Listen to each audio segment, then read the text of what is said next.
Hello and welcome to episode number 90 of the Perth to Paisley podcast. We're getting closer. We're getting closer to that episode 100, which is in and of itself pretty mental. Welcome to our season 2021-22 review.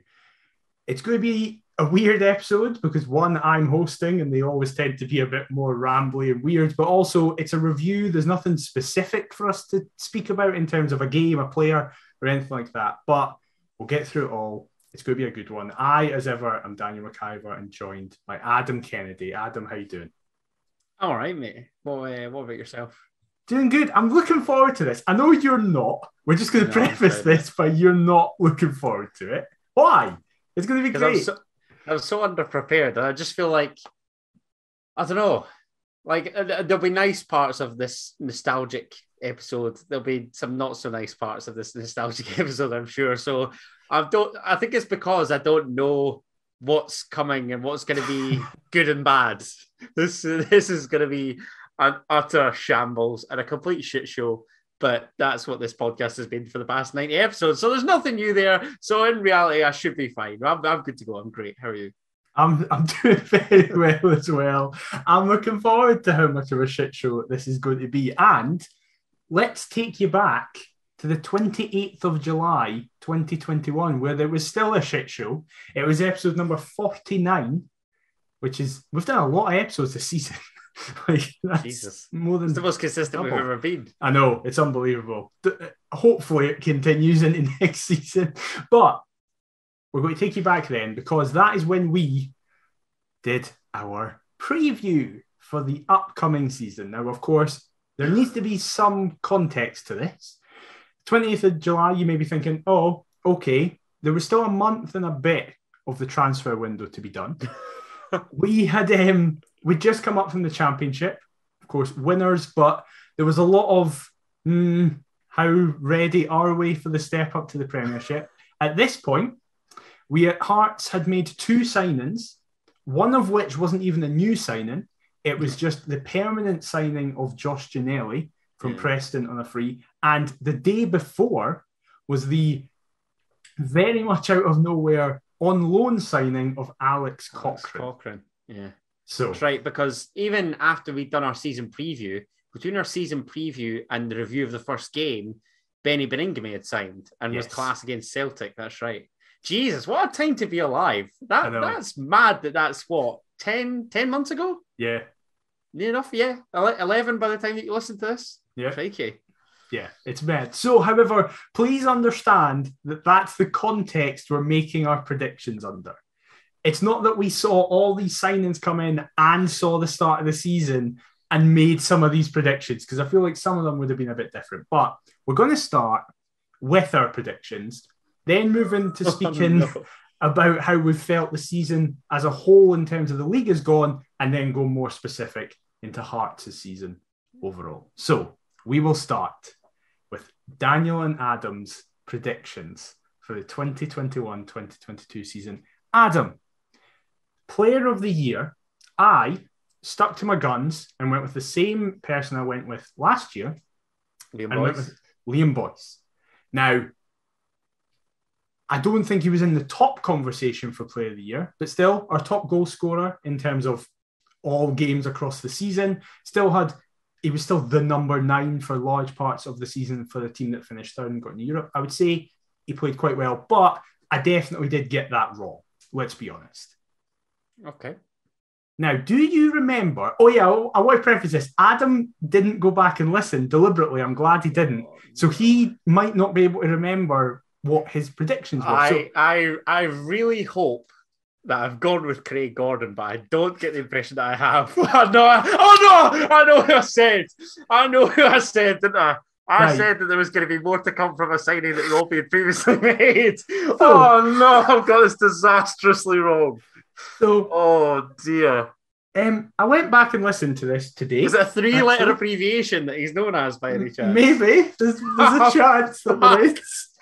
So I went back and listened to this, and I don't know why, but in my head, I had that Adam went with Craig Gordon. So I was going into the podcast going... You should have gone with that. Yeah, going into the podcast going, oh, for God's sake, first category, and Adam got it kind of, I know it's a subjective award, but Adam's predicted the guy who got the award for Player of the Year. But no, Adam, and I want to just, I've got some quotes to back all this stuff up. Oh, no. So, I want to, when Adam was asked, this is why I was dreading this shit. Why are we doing this? This is nonsense. Let's just reflect on a great season.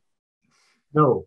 When Adam was asked who his player of the season will be in the return to the Premiership, he said, I'm going to stick by my man, someone who's taken a lot of flack, but in recent weeks has massively improved. I believe Gary Mackay-Steven will be far and away our player of the year in our return. I did not say far and away. Yeah. Surely not. You said alongside others. You said Gordon will be up there, Boyce will be up there. You said Suter would be up there, but you were like, right. I'm going with GMS. He was like, I think he's going to surprise us all. Oh, he didn't. Thank God I convinced Hearts to sign Barry Mackay. Otherwise, I would have looked an absolute numpty. Gary Mackay-Steven. Oh, I've cursed Gary. I'm sorry. In fairness, that season opener, he scored the winner. Well, he scored the opener against Celtic, so it was looking good. I remember the week after. The week after, you were buzzing because you were because I remember you got a bit of stick for that at the time, being like GMS, and then he did that, and you were like, "It's happening, lads."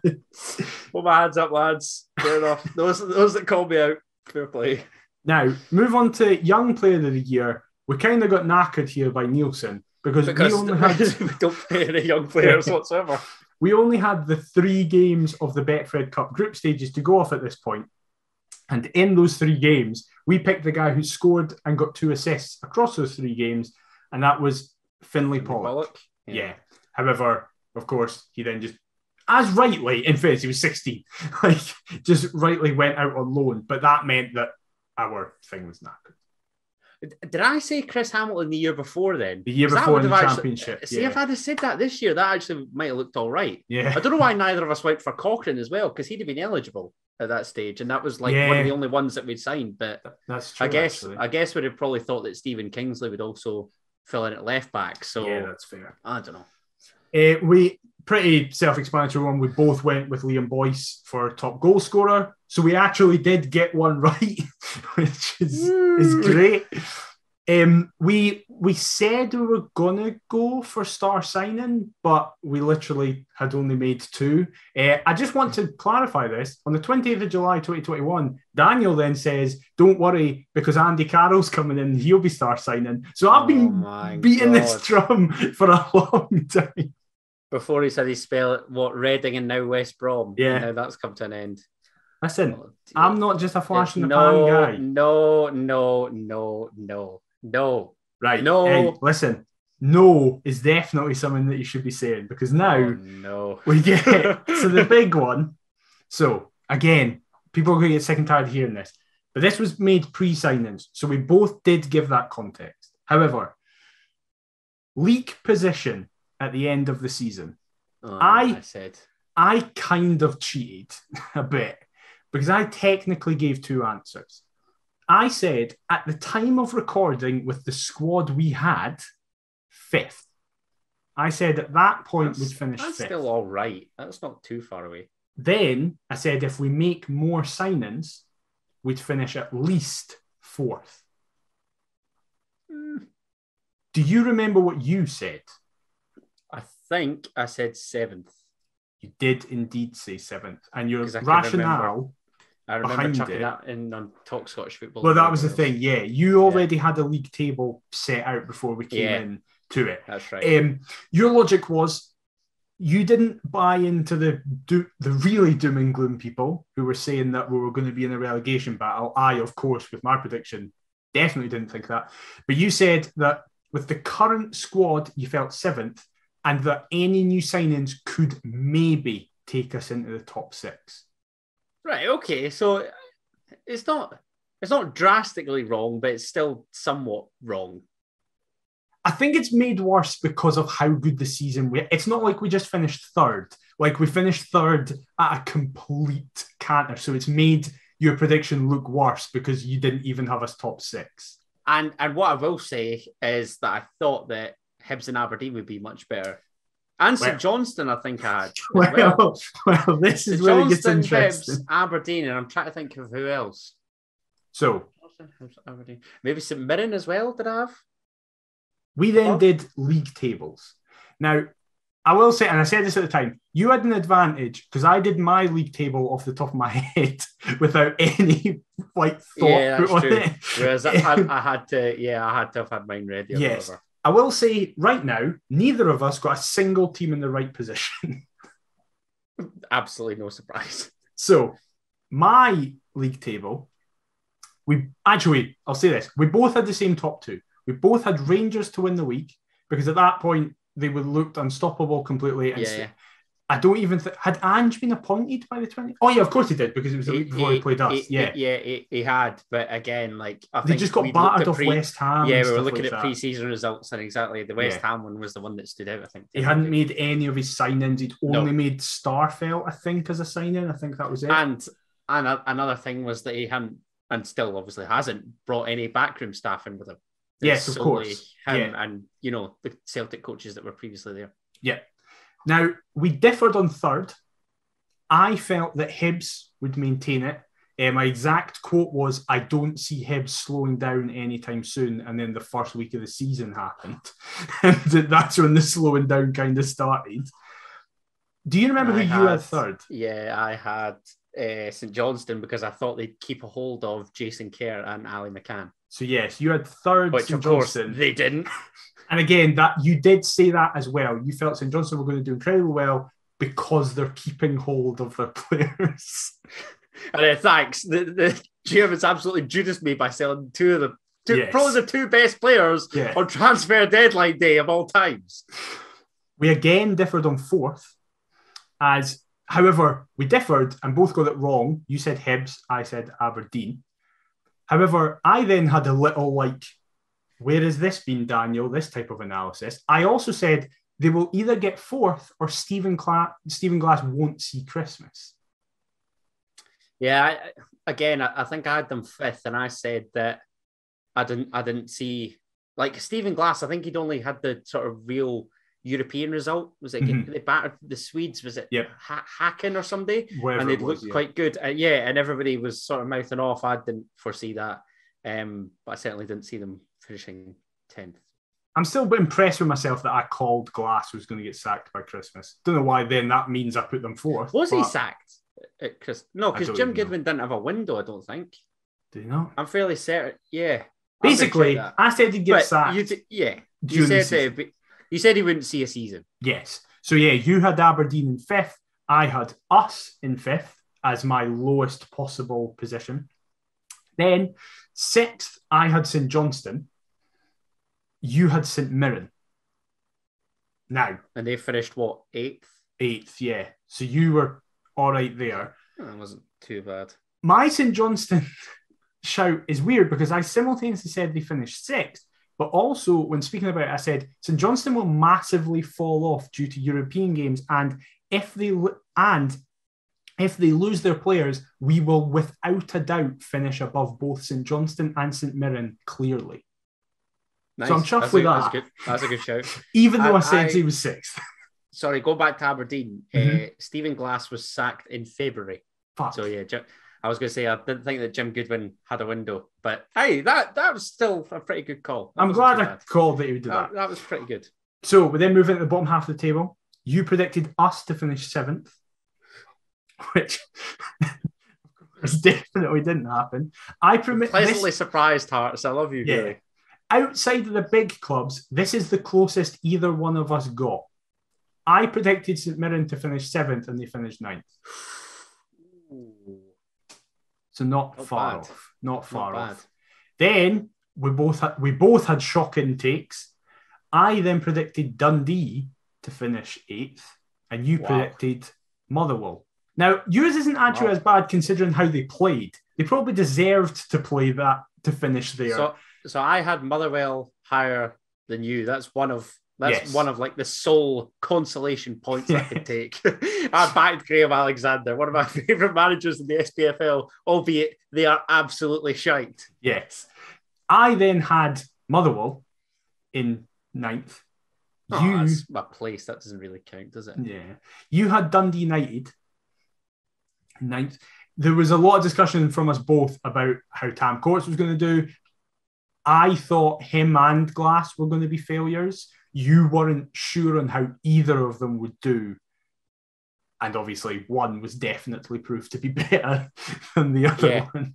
I still wasn't buying into Stephen Glass, but I just thought that they'd give, like, I thought Aberdeen were in it for the long haul, and it just seems like they cut ties. In 10th, I had Livingston, and you had Dundee. So it's a bit like, or whatever. We still had Ross County 11. I was just about to say, what's interesting is we didn't pick a single team, barring the Old Firm, to finish in the same position. Because I had Dundee United in 11th, because I was convinced Tam Courts was going to be a disaster. I thought they were going to get knackered, and you had Ross County in 11th, which is a much more understandable claim. Why did I think you had United bottom? I think because I said I thought they were going to get relegated, and then during it I was like, oh, they might make playoffs. And then there's another fun quote coming up. I had Ross County because I just thought they were going to be very quick. I know why I said Livingston. You had Livy. They lost J. Emmanuel Thomas. The exact quote is, Jets left, they won't score goals without him. In fairness, who'd have seen that Bruce Anderson would hit double figures in league goals? I don't even think that's the problem. I just think, considering how bad Jet did. Yeah, when old Aberdeen, that was an appalling fit. I don't know why I thought that was a good signing. So those were our predictions. The league table was a disaster for both of us. We didn't get a single team right. Why are people listening to us? God knows. On that, they're bored. How have you felt the season has gone overall as a league? Because there's been a lot of discussion about the quality, a lot of discussion about how entertaining it's been. I think everybody knows my thoughts. I don't think it is a great league. I think we're decent. I think we're, at above average probably. But I'm not gonna be blind to the fact that Hibs have underperformed, Aberdeen have underperformed. You're probably looking at it and saying Ross County definitely exceeded expectations. Motherwell have. Dundee United, you probably could argue as well. So, on the whole, I mean, I've been pleasantly surprised. I did not foresee the shadow of bodies that would come in to then guide us up to third. And it has been a solid league season, but I don't know. I can't help but feel as though, for as good as we've been aided by other clubs being so poor, if that makes sense. I think that definitely does make sense. I agree in terms of... I don't think it's a matter of me agreeing or not. I think it's an objective fact that the league has been a lower quality than it has been in recent years. I also think... Can I just say, sorry, before you go on to that, I think that's the case everywhere, though. Like, the Scottish Championship, I'm looking at it and thinking, Inverness had to play, obviously, the 6 games to get promoted, which in itself is a disgrace. But they were done in, and they've just been blown away by St Johnstone. I think St Johnstone had scored something like 24 league goals in their 38 games. And there they are, they've scored a quarter of that against Inverness in 2 games. So the disparity between Premiership and Championship even is alarming. And it's poor, all like down through the lower you go. So I agree with all that. And I think there is something to be said, though, that it's probably, well, not probably, it definitely has been the most competitive league in a while in terms of the middle ground. Not the top, because Rangers and Celtic, well, it's been competitive in terms of between them. It's been the first time in a long time that we've actually had like a title race, which has been a real norm. Like, it's been weird for a lot of people, I think, to actually have a title race. Then we were a bit different, which is what we'll get into when we speak about us as a whole. But as everybody kept joking about for more than half the season, 4th to 10th, if you've got 2 wins, you could go from 10th to 4th, 4th to 10th with 2 losses. So I think in terms of entertainment, and again, listen, we are sitting here as by far the 3rd best team in the country. So we kind of have that luxury of going, we get to enjoy how tense it is in that middle ground. But I'm assuming if you're one of the teams, you hate it. we can look down at the glob and be thankful that we're not involved, whereas those in the glob are looking at it thinking, they're probably doing mental maths week by week, looking at like 3 sides below them and thinking, well, they can't all possibly win in 1 week, so we might be all right for like another week. At top of this like pile of dung in the middle here. Basically. And thankfully we're not dragged into, St Johnstone and Dundee, pretty much occupied bottom and second bottom for what, season. two-thirds of the season. Well, I'm thinking Ross County got off to a slow start, didn't they? Yeah, but then something just clicked. Yeah, because they hadn't won after like 10 league games or whatever it was. Yeah, and then they just clicked into gear and went on this mad, crazy run that nobody would have seen coming. And then St Johnstone and Dundee were sort of just left behind and never quite recovered. Yeah, basically. So to review our season before we go into our personal stuff and stuff like that, I just want the objective facts. The league table finished with Hearts miles clear in third. Post-split, we picked up a possible 4 points out of 15. Well, that's what I was going to say. It was miles clear prior to the split, and it's still even fairly it's still comfortable post-split, which is a testament to, firstly, how poor we are in the split, but secondly, how poor everybody else is in the split. So thankfully, those that were poor in the split couldn't catch us, who were equally as poor in the split. So you sort of had the table pretty much after, 33 games, really. Basically. And it is a testament to how amazing we were in those 33 games to get such a run-up that... Can we please, again, I am asking to abolish the split. It does not make any sense. It's nonsense. But COVID was the perfect time to restructure the leagues. Yeah. So, of course, they didn't, and now they won't. So... Looking at the actual league table, 38 games were played.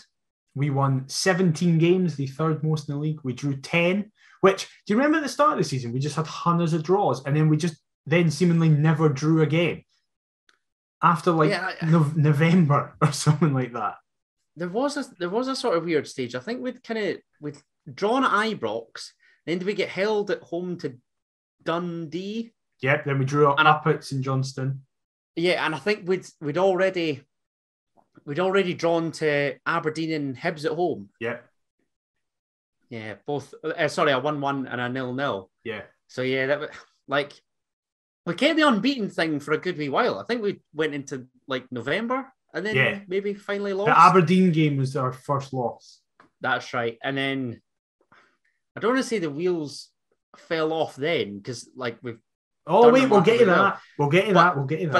But that's what I was going to say, because then we're looking at it with a month 2 months to come, and then we go again in January, and obviously we'll get into why our season probably took that sort of second lease of life. Yes. So we then lost 11, which was 3 less than the second most amount of losses. Interestingly, the 2 teams who were next were Dundee United in 4th and then St Mirren in 9th, both on 14. Which is St Mirren not just draw far too many games. Yeah, they got 14. They got the most amount of draws by far. They got 14 draws as well as 14 losses. Because Jim Goodwin, when he was there, he loved a draw with the buddies. Yes. He was drawing with everybody. And then we ended up finishing on a plus, not goal difference in terms of that. We scored 54 goals, which again was by far the third most in the league. That's still not all that high though, is it? In 38 games. 54, that's what, just under 1.5 goals a game. Yeah, basically. Next to us which was kind of always the theme, Ross County were next with 47 goals. They loved it, but they just smashed Dundee. I think they scored something 8 against Dundee alone. Yeah. In their first 2 games. I can't remember the third they got on. But we then had one of the best defences in the league. Hibs actually had the third best defence in the league despite finishing 8th, because Sean Maloney went on that run of 4 0-0 draws in a row, where they just never conceded but never scored. We conceded 44 goals, exact same as Dundee United, interestingly enough, but we scored 14 more than Dundee United. And that put us on a goal difference. We were one of the 3 teams with a positive goal difference in the whole league. We finished on a goal difference of course, 10, and that meant 61 points from 38 games. 4th was Dundee United on 48. So that's the very basic stats. And we will now get into our thoughts. But first, we had a competition last week that I will let Adam speak about, as we thankfully got some replies, got some views. So we wanted to hear, before we give our thoughts, we got some listener marks and thoughts on the season, and we'll kind of speak about that before we speak about ours. So Adam, first of all, read everybody's views on the season, all the ones that we got with the marks, and then let everybody know who won the 2 prints. Nice. So first of all was John Roberts, not John Robertson, which of course would have been quite nice, but Robo follows the account on Instagram, so that's good enough. Robo, make sure that you're watching and tuning in every week. That'd be smashing. But his namesake, John Roberts, I don't know if it's Jordan's dad or not, says Hearts season 7 out of 10. Clearly third best in Scotland and should remain so with the European money coming. Unlucky draw in the League Cup out to Celtic early. Great run in the Scottish Cup, but didn't really play anyone we shouldn't comfortably beat until the final where we didn't turn up. The reason for such a low score is solely down to our record against the bottom 3 sides. Aberdeen, 4 out of 9 points. St Johnstone, 4 out of 9. Dundee, 4 out of 9. To only take 12 points out of 27 against the 3 worst teams in the league shows that we need to improve significantly both in personnel and tactically to get anywhere near where we need to be, despite finishing in third by a wide margin and not winning any of our last 4 games. Overall, a good season, but not great. What do you make of that?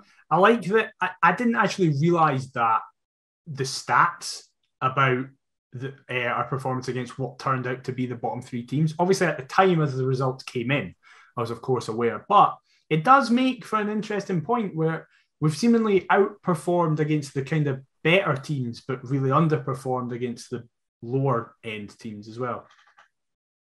The Dundee one had haunted me because even then, like, they were bottom and came to Tynecastle and won. That was by far one of the worst nights of our season. Sorry, because that was just absolute dross. But it is what it is. Scott Wilson, not the Hearts announcer, coincidentally, I don't think, but it seems to be another Scott Wilson, has said Hearts season 8.5 out of 10. And he said, reasoning to be best of the rest in the league, considering we were the newly promoted side, is more than a good season and obviously achieving European football. However, with the poorish performance in the cup final, it taints a very good season. In retrospect, what more can we ask for as Hearts fans? Finishing third as highlighted in this episode, we are miles off either of the Old Firm. Winning the cup final would have equaled a 9.5 out of 10 season. Finishing closer to the Old Firm would make it a 10 out of 10 season with the Scottish Cup final win. I think that's fair. Agree with that? Right, okay. Michael Harrison has put a comment that you certainly won't agree with. Haring, far too slow, the end. Michael, come on, man. All I'm going to say is that's Big Pete's only bugbear for me. I've said it a couple of episodes because he's got everything else. He's top. And if you think that's bad enough, Daniel, what he says in regards to our season is a 6 out of 10. So I think we flattered to deceive this year. I think if you were to remove Craig Gordon, we'd be lucky to be 5th in the league. We also got a fairly comfortable run in the Scottish Cup, but got to the final and we were found out with squad size, fitness and ability. I think we did well to get third since being promoted, and watching every game this season, I can't really think of one game that we were 100% comfortable, and that includes the games we won. Sorry for being pessimistic, but I've been watching Hearts since 1982, so I think I've got enough of a memory to know what's good and what's bad. Kingsley's goal was immense though. Which I'm assuming was in response to the Prince, but I can't disagree. That's the best goal that I've ever seen watching Hearts. And Carol's commented saying 7 out of 10, finished in third. Actually, do you want to give your full response to Michael before I go into Carol's comment? Not yet, because I'm kind of going to bring parts of what he said and what others have said into my analysis of the season. Well, sorry, Carol, for interrupting your comment. And she said, 7 out of 10, finished in third. Some nice football to watch at times. Didn't get beaten a derby all season. Some good signings and some that I think will improve after a proper pre-season. Plus a European place for next season. Had some great European match nights back in the early 90s at Tynecastle and would love those days back. I finally got to bring my daughters from Cambridgeshire to see the team that their dad supported at their home ground when they'd only seen them in pre-season in 2012-13 at Rotherham. Sucks living so far away. And she said, overall, the league table shows that we finished third. Remarkable when this time last year we were promoted as champions, HHGH. That's, first of all, the main talking point of that, though, is that's class that they got to come up and see. That's amazing. I hope they enjoyed it. That is good. And yeah, like she does say that this time last year we were promoted as champions. This time last year, I was depressed, like despite Hearts winning the league, when I see like Queen of the South coming to Tynecastle winning, Wraith Rovers coming and winning. Like Queen of the South are going to be playing Edinburgh City in league football next season. What is this? Honestly. And then we've got a couple more. Ben Odlin has said, Hearts FC season 8 out of 10. We are the best of the rest in Scottish football and our team rebuild has been unbelievable. Savage and Nielsen have done really well and the squad has beaten the teams we need to on a regular basis. We secured European football by beating Hibs and we secured a Scottish Cup final by beating Hibs. Even though we did not end with a trophy, it was because we played the Old Firm teams who are levels ahead of us. Only downsides of the season were our defeats to Dundee and St Johnstone and our player injuries at Tannadice. That's a great shout. Hopefully we can turn up in the bigger games like we do in the smaller, and hopefully the rest of the teams can have a mare next season as well. Fantastic podcast, lads. It's been therapeutic as per usual. I've loved listening to these, being able to laugh, cry, and just accept the goods with the bad. I wouldn't change it for anything, though. I'm on the JITs. Thank you very much for your positive words, Ben. Definitely. And then finally, we've got Jazz Brunts. Hope I'm saying that right. Hearts season 8.5 out of 10. On the one hand, great return from the Championship. And unexpected given how the previous season had gone. However, extremely disappointed with our performances against an admittedly very strong Old Firm and some of the tactics from the management team. McInnes starting out the blue at Ibrox, then disappearing again, is one I will never get my head around. Mm-hmm. Feels like playing for Pens in a cup final has soured the season a bit, but everyone needs to take a step back and look at the big picture. Buzzing for Europe. Again, can't disagree with that. Definitely, that's very fair. So, listen, and by the way, before anybody gives a shit, Adam's picking the winners. So if you disagree, thanks. Him. Yeah. just leave me to get the abuse. Yeah. Well, first of all, I have to say, Scott Wilson's been smart because I think he's the only one that wanted a Sims print. But his comment's actually really good, so I will give him that. And Scott, I'm going to give you the Sims print. Congratulations. We will get in touch, obviously, through YouTube probably, yes. And I'll come out to your gaff and deliver it to you.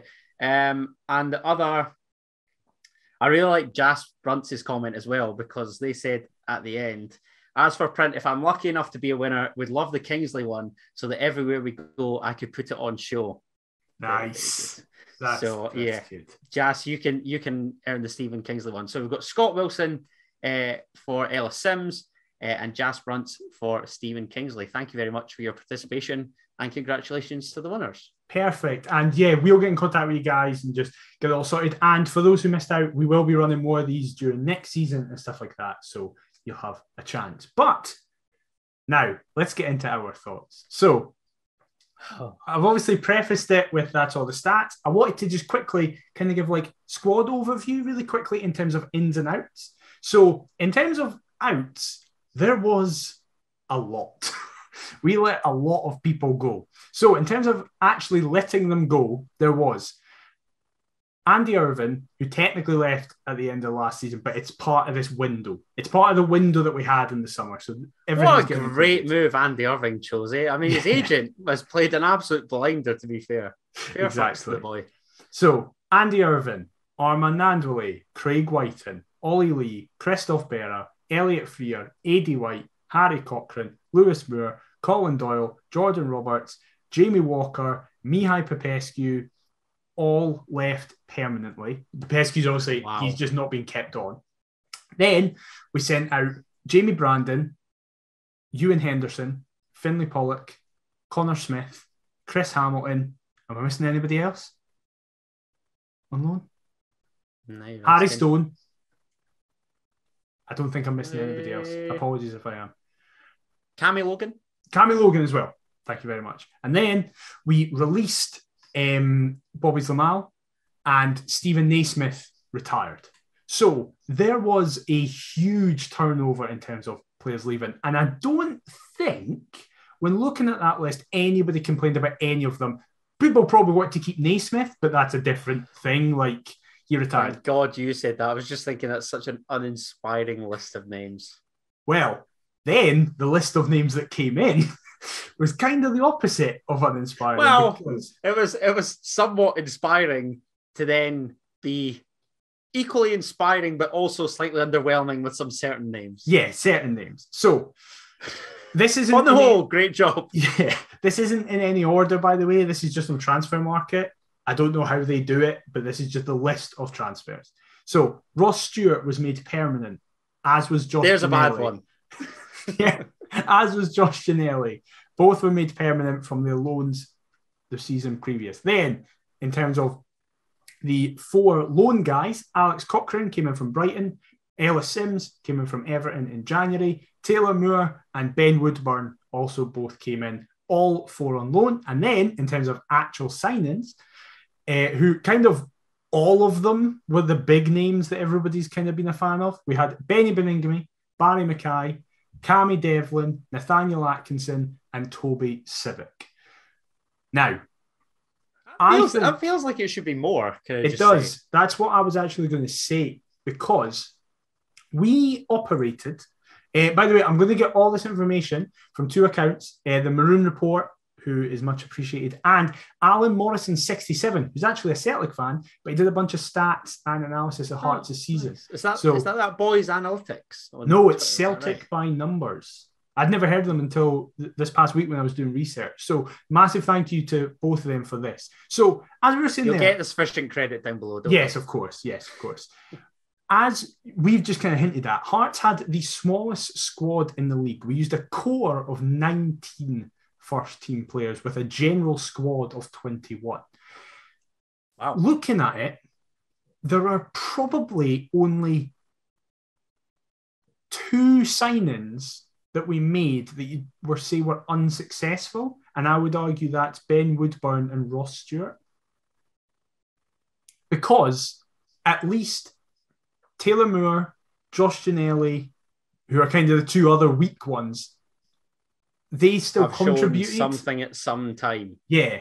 Whereas Ross Stewart Ross Stewart was objectively the worst. And Woodburn has obviously, yes, he had that game against Dundee United and that 2 games. Yeah, 2 games. Yeah. A game on Boxing Day, but that's not enough for United and County, where he scored his 3 goals across said 2 games, but that's it. Overall, though, it's especially for what the season went on to be, it's probably one of the most successful transfer windows in our life. Oh, easy, considering the years of dross that we've had before this. And it's not even so much like the years of dross. Like, even Craig Levein signed a couple decent players, but it was in and amongst, like an entire first 11 and more. Mm-hmm.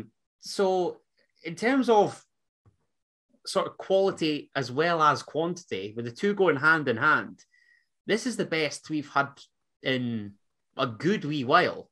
But even then, there's still doubts, because I feel as though we can get better in. And I've no doubt that Joe Savage will be the man to get better in for Robbie to hopefully use effectively. And we can see, next season and beyond. With the squad as it is right now, it's probably the most excited that I've been at the end of the season going into another season. Previous seasons, we've been delighted for them to end.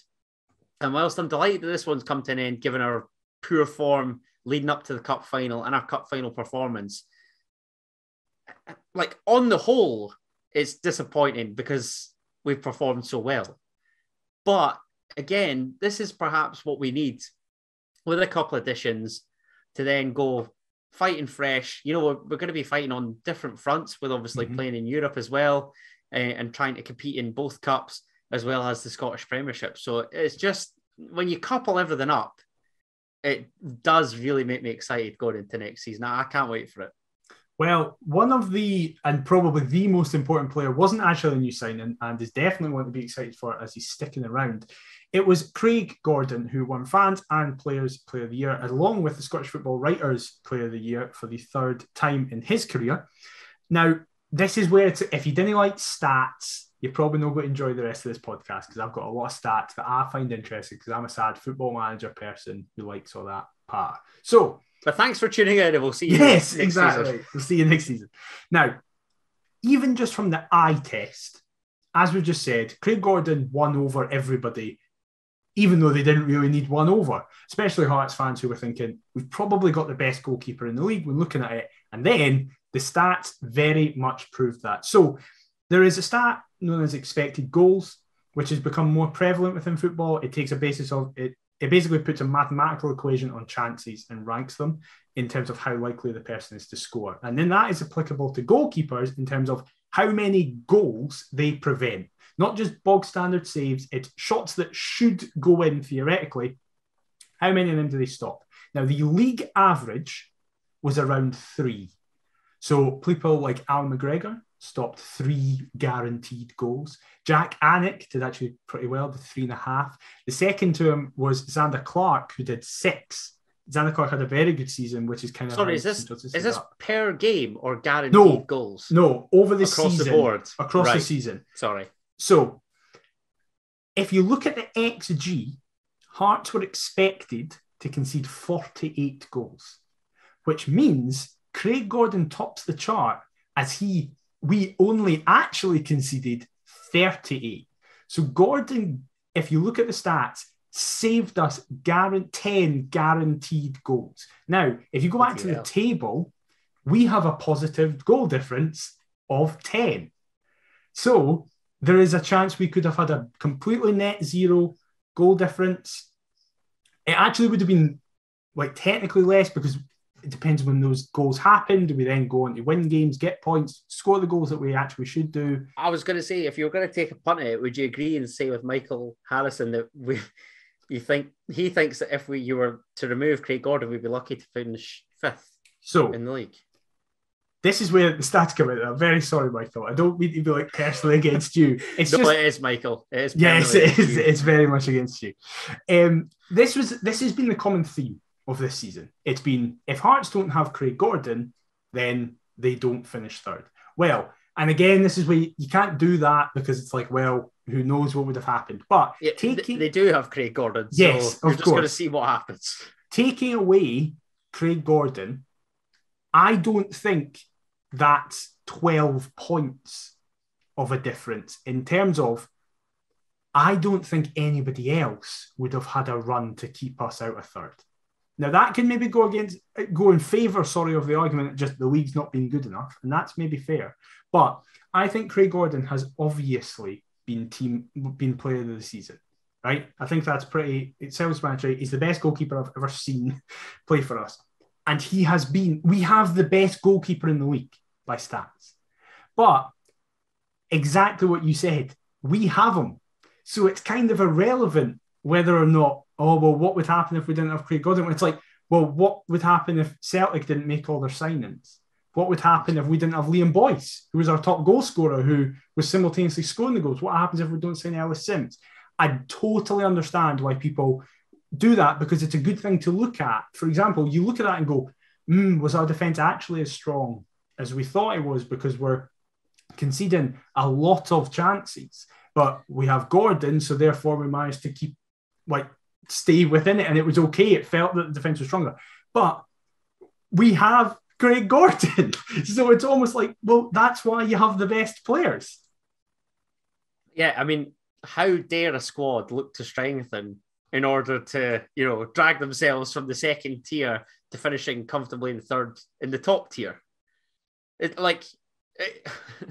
so obvious to say, but Robbie's job is made easier with the recruitment of good players. This is what I've said, even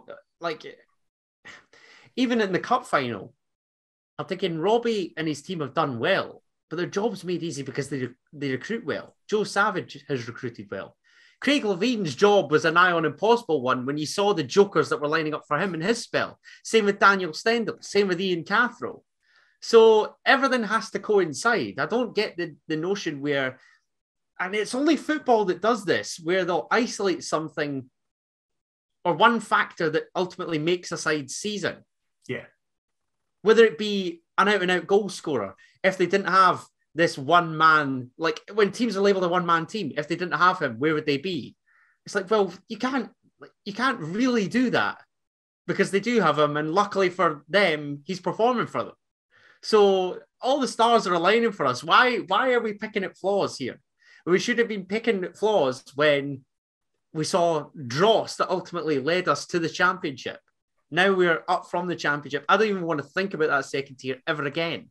So let's just accept it for it being a good season. And you can leave these sad bastards to argue in the booze till 3-4 o'clock in the morning about why Robbie Nielsen's an overrated manager or why Craig Gordon has effectively saved his management career or whatever else. Just why, be grateful for the season. Very much agreed. And another player that we should be very grateful for, and Hearts fans have been off season, is Barry Mackay. And there is another chart. You're all welcome. Thanks very much.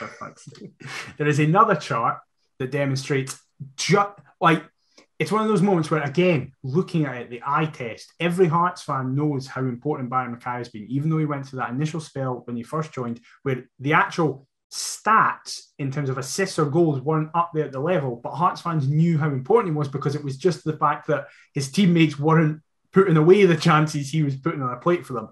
However, it's very just breathtaking when you see it in an actual graph, where if you look at chance creation and it's players with at least 10 chances created.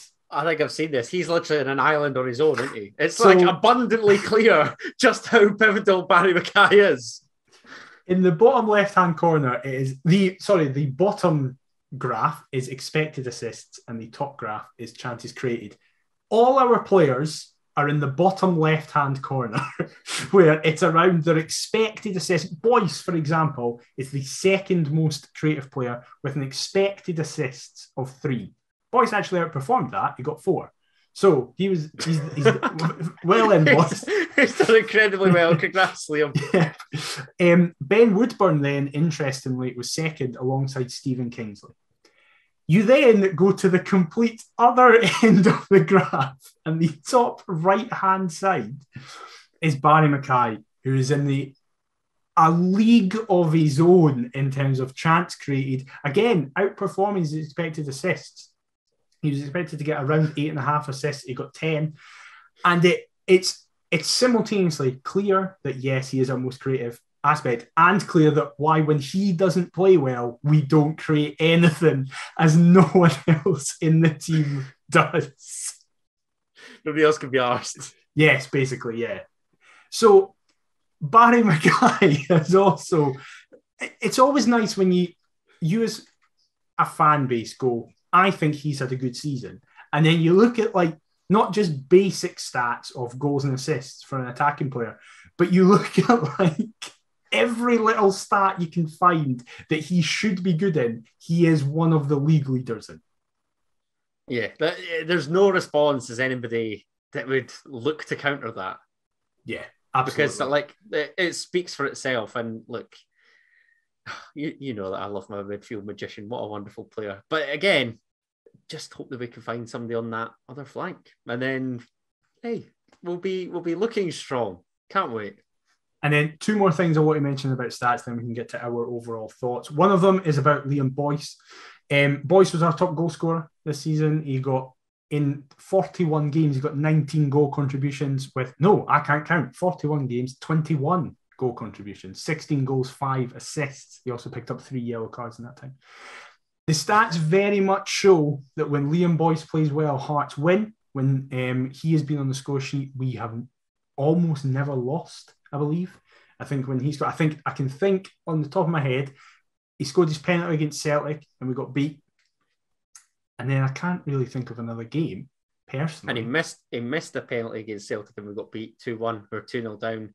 He pulled one back, missed the chance to equalise and then lost. Maybe that's... Oh, yeah, wait. Sorry, that's the game I'm thinking about. I forgot that he missed I forgot he scored from open play in that game, yeah. So, yeah, that's the only game I can think of. We might be forgetting something, but I'm pretty... No, you're right. He scored from the spot at Parkhead in the League Cup. We lost 3-2. Oh, of course he did. Yes, of course he did. Yes. So...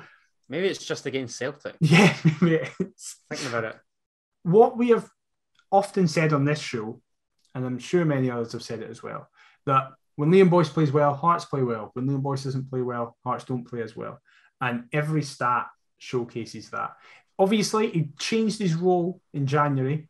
This is, again, settled by numbers, Alan Morrison. Boyce was on for top goal scorer before moving to a different role to accommodate Sims, and you can absolutely see it in the charts up until January. He was consistently almost one goal at least every 2 games, and then post that he's roughly one every 4. But his assists then go massively up, as prior to January he was assist every 5 games, then he's an assist every 3 on average. Obviously that's not actually how it works, but just an average. Boyce, I think, has had a great season. I think a lot of people have, obviously, the 20 goals, he got to 10 so quickly. He got to 10 by October.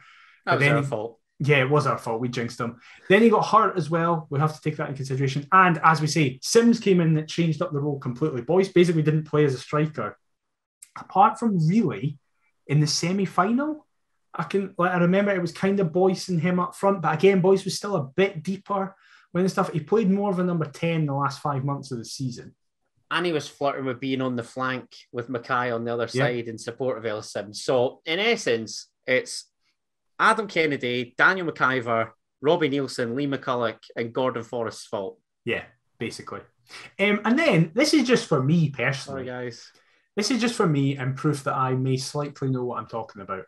All season, I have been saying that Alex Cochrane he's never going to wow you in terms of he'll never be the defining player in the game, but he's been very consistent. I then went to the Maroon Report and got him to run his numbers for me specifically so I could get them. And I wonder if that's the first time that the Maroon Report has ever had Alex Cochrane requested. I'm not that much of a betting man as much as I used to be, but I would confidently wager that that would be the case. So I said, my belief is he's solid, not spectacular, but more than does the job he's asked to do. And it was, yes, your eye test is in alignment with the data. As when you look at it, every area defensively, he is more than solid. He's actually much better in the air than I expected him to be. He's around half of his duels he wins. Considering his size and he's out in the flank, I didn't expect that. I expected it to be far lower. I was going to say exactly that. What height is he? I'm not actually sure. I'll check. Okay. Carry on. Then his defensive duels, he's 63% of them he wins, so more often than not, he comes out on the other hand. Losses in his own half is only 30%. He very rarely loses the ball when in our half in the most important area. Basically, that's kind of what that means. Attacking-wise, he's not amazing. He has quite a lot of successful dribbles, which is interesting. He's 53% of his dribbles are accurate, so more often than not, he wins that. Progressive runs are only 1.07, and crosses in terms of accurate is only 20% because his crossing isn't really great at all. And then his passing accuracy is one of the biggest ones for me. It's an 80% almost. It's 79.4%. And he's 5'8", according to Google. So considering he wins 1.73 meters, yeah. Considering he wins more than half of his aerial duels, I think that's impressive. 173 centimeters. Fair play to him. Yeah, all the defensive aspects of his games, like his forward passes, even though are 60% accurate, so more often than not he gets it. His backward passes are 98.9% accurate. So whenever he plays it backwards, it's accurate. But 98.9%. Yeah. So he basically, whenever he passes it backwards to a defensive partner or a goalkeeper. But I'm just thinking that 1.1%. Like, yeah, what happened? Yeah, does that shell out for a goal kick? Does that shell out for a throw-in? Yeah. So the Maroon Report, I don't want to put him on the spot here, especially if he isn't here. But if you look at the data, he says he's one of the most solid, reliable left-backs we've had since probably Danny Granger. I threw in Eckersley in the 14-15 season, and that was met with, that's a good one as well, because he was just very consistent. I really hope Cochrane comes back next season because, yeah, listen, he's not spectacular. He's not going to win us the game. He's probably, however, though, not going to lose us the game. I think a lot of people are blinded, understandably, by the cup final performance because he was so poor in that. But even then, I don't think, folk would probably look at worse performers before they got to Alex Cochrane. That's fair. Really, and again, it sort of leads into what you were saying. Like, for the most part, he went so under the radar that... Do you get what I'm trying... Like, I don't know. I just feel as though he's there and he's always there. Yep, definitely. but you can't knock him really, and it's remarkable because he's only 21 or whatever he is, isn't he? Mm-hmm. 21 years of age, and this is his second loan spell from Brighton. Yep. Very impressive. Well done, son. And then the final player, I don't have a lot of stats for this. It's just someone that we've spoken about all season and has thankfully fully got into the good books of Hearts fans after what could have been a disastrous season for him. Craig Halkett, in the conversation for the league's most improved player, probably alongside Ralston, Reagan Charles Cook. Don't know who else. A couple good contenders there, actually. Definitely. I guess you could make an argument for Bassey because it was like he came out of nowhere. You saw a young player making, those four solid shouts. Yeah, not bad, McIver. Oh, that's good. See, I came on top. Right. It's only taken 90 episodes. Sorry, and I've got one thing. And I said Stephen Glass would be gone. He has the highest aerial duels won in the league, to probably no one's surprise. I don't think this season he's ever lost out in a header. Like, I can't remember a time. He's looked so assured. He's kind of went back to what everybody expected we were getting from a Livingston captain who had a very good season. Of course, it's probably no surprise it's come in a time where we've moved into his preferred formation, as he's in the centre of a back three. He's not having to play the ball a lot. He's very much just the sweeper in that. And there was a host of clubs that were in for him. Yeah. Hearts had supposedly nipped in ahead of a good few clubs in the queue. And now he's obviously had the Scotland recognition as well. So, all these stars have aligned for Craig Halkett, and we're reaping the rewards. So, finally, we will now get to our thoughts on the season. So, Adam, from you, I would like, much like we gave to the listeners last week, I would like a rating and why you would give that rating. You're probably expecting me to be harsh, but I'll say at all times. Yeah, 8.5. I'll go with 8.5 out of 10. Reason being, I agree with a couple of the earlier comments where the cup final was a big one for me. I felt that was a massive missed opportunity. There's been results that I've been raging at, disappointed with, but that's the case throughout any season. That's to be expected. But on the whole, I've been very pleasantly surprised. And I want my Heart's concerns to turn into stuff to be positive about ahead of next season. I'm wanting to see a good couple bodies come into Tynecastle that not only beef out the squad, but improve the squad, elevate the squad. We're wanting quality as well as quantity, as has been the case in Joe Savage's short reign so far on the whole. And I'm hoping that will continue to be the case. What about yourself? I'll be honest, I didn't expect you to give it that high. I knew you would, but I thought you'd give it an 8. I thought you'd give it an 8. I'm not gonna lie, that was in my head initially, but because now it makes me sound like, because the joke has been this season that I've been the more positive one. It now doesn't sound like I'm that much more positive, but I'm giving it a 9 because for me, barring a trophy win, if we got a trophy, it would have been the best season of my life, I'd say. Yeah, that's fair. So because of that, I'm not going to give it a perfect season because we didn't win a trophy. But that's kind of the only thing we didn't do. We were the newly promoted side, and yes, we're still Hearts, so we're still expected. But listen, I remember when we were doing our review and making a couple of signings, there was some people who were like, we're going to be in the relegation battle because Nielsen's in charge.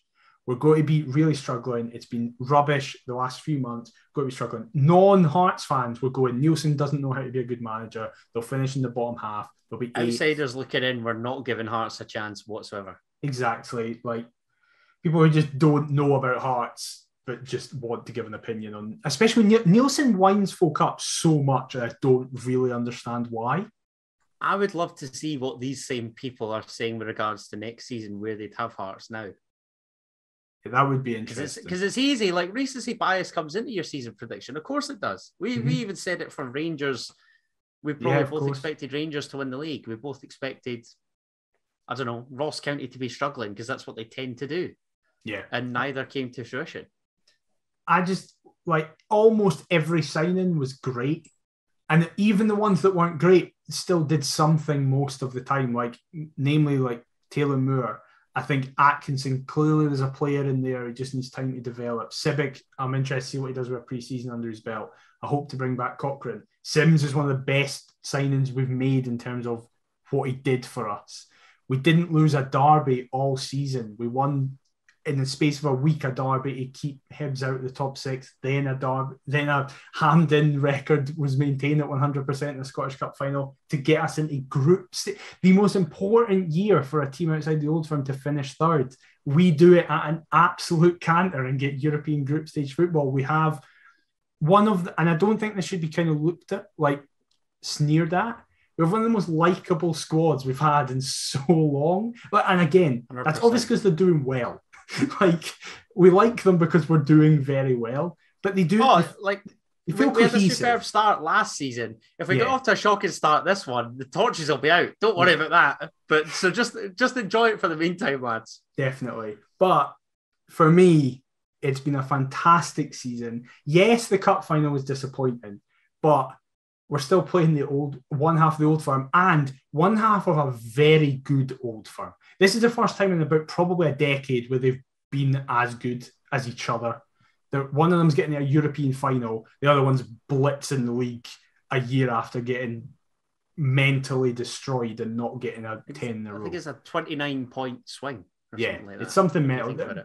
Sadly, we're in a position where both sides of Glasgow are fantastic right now. So the rest of us have to just deal with that. And we have dealt with it by being by far the best of the rest, with my favourite manager in our lifetime, one of my favourite squads. So yeah, for me, 9 out of 10. Do you feel like that's too generous? No. No, again, like we've said, we've both got our annoyances. We've both had numerous positives. And I think, again, like we're talking about both the Old Firm being strong, but I think this is the first time that we're actually both sort of optimistic regards to how a season's gone and what's to come. Yeah. So I do believe in miracles. There we go. But that's what I mean. Like, even this season, you were not confident in Nielsen at all. And now by the end of it, you're doing this. You're actually confident going into next season with Nielsen. I'm actually giving him credit as well for some performances. What and then him for some others, but give him the credit for some. So yeah, a much more positive season that even I predicted, because I said we'd get maybe fourth, but it would be tight.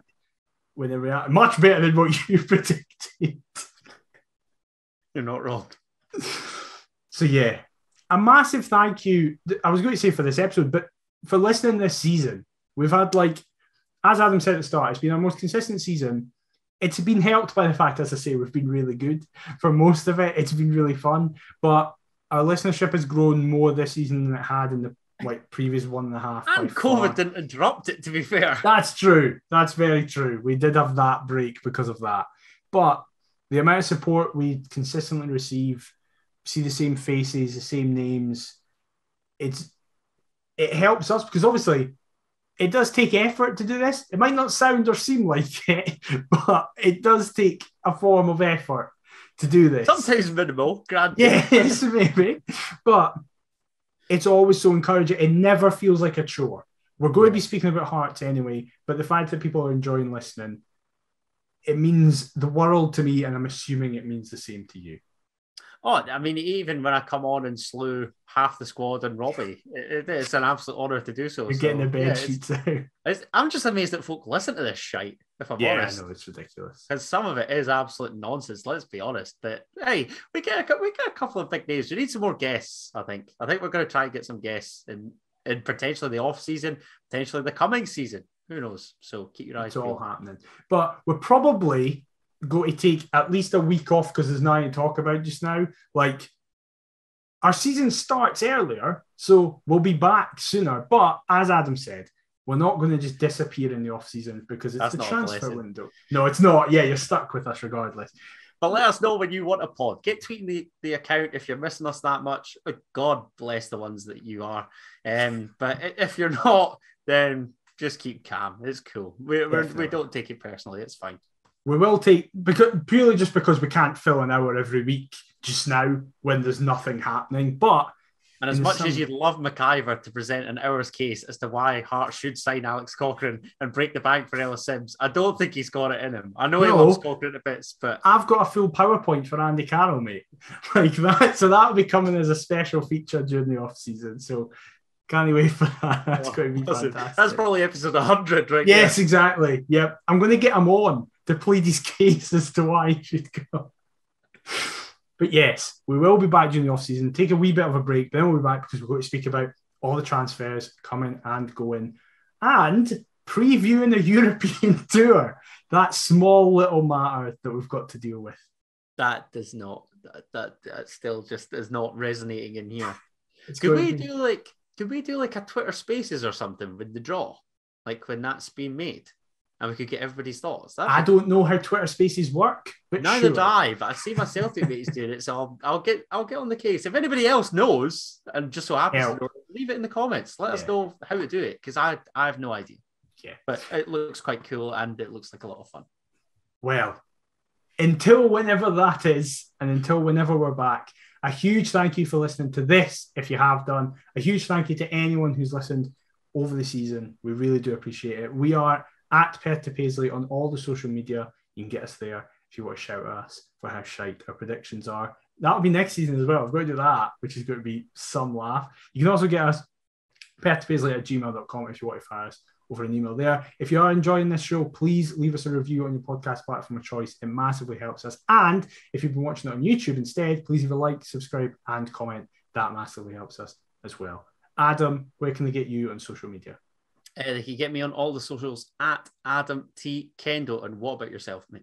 I'm at DMcIver22. We'll be back at some point to discuss hopefully a new Peter Haring contract, potentially any new signings, any outgoings. But until then, thank you all for listening, and we'll see you next time. Bye-bye. Kid of Faith, Monday Tees!